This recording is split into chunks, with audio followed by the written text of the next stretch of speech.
سلام دوستان، خوش اومدیم به یه ویدیو جدید از کانال جدیدمون. کانال قبلیمون مشکل برخورده بود، واسه همین کانال جدید رو ساختیم. امیدوارم که از این کانال مثل همون کانال قبلی حمایت کنین.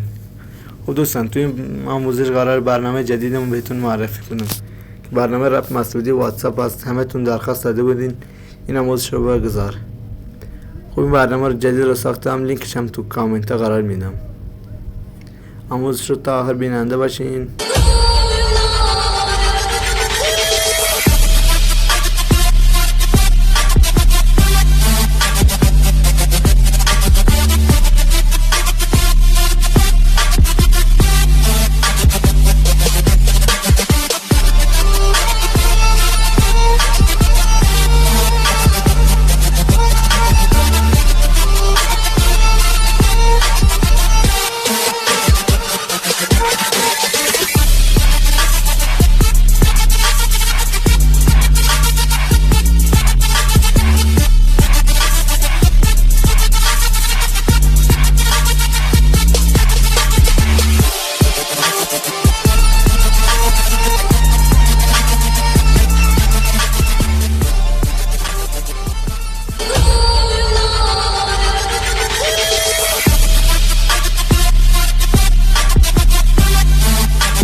ممنون از دوستانی که این ویدیو رو تا آخر تماشا کردین.